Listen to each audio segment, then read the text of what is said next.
आदत घर को तबाह कर देती है। हकीकत जान लें। क्या आप जानते हैं कि एक ऐसी आदत है जो आहिस्ता आहिस्ता पूरे घर का सुकून ख़त्म कर देती है। और अफसोस की बात यह है कि अक्सर लोग इसे समझ ही नहीं पाते। आज हम उसी आदत के बारे में बात करेंगे। अस्सलामुअलैकुम। आज की वीडियो में हम यही बात करेंगे कि एक ऐसी आदत जो अगर रिश्ते में आ जाए तो मोहब्बत कमज़ोर होने लगती है। याद रखें, ये वीडियो किसी पर इल्ज़ाम लगाने के लिए नहीं, बल्कि अपने रिश्ते को बेहतर बनाने के लिए है।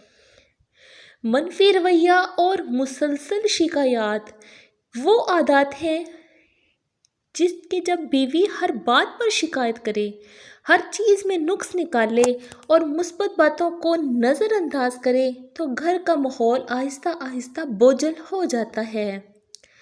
सोचें, अगर कोई इंसान रोज़ घर आए और इसे सिर्फ शिकायतें ही सुनने को मिलें तो उसका दिल कहाँ लगेगा।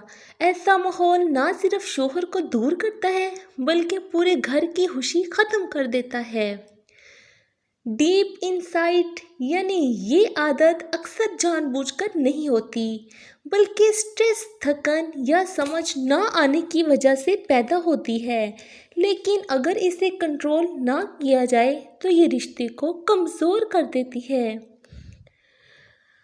अगर हम बात करते हैं इन तमाम बातों के हल की, तो सबसे पहले शुक्रगुजारी की आदत डालें।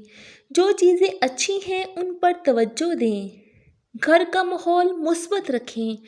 छोटी छोटी खुशियों को एंजॉय करें। अगर कोई मसला हो तो शिकायत की बजाय प्यार से और समझदारी से बात करें। शोहर की छोटी छोटी कोशिशों को भी सराहें, ये रिश्ते में मोहब्बत को बढ़ाती हैं। याद रखें, रिश्ता सिर्फ एक इंसान की जिम्मेदारी नहीं है, मियाँ बीवी दोनों को एक दूसरे का ख्याल रखना होता है। अगर आप चाहते हैं कि आपके घर का माहौल खुशियों से भर जाए तो मनफी आदतों को छोड़कर मुस्बत रवैया अपनाएं। यकीन करें, छोटी तब्दीलियां बड़ा फ़र्क पैदा करती हैं। वीडियो पसंद आए तो चैनल को लाइक करें, सब्सक्राइब करें और शेयर करें ताकि इसका फ़ायदा दूसरों को भी हो सके। अल्लाह हाफिज़।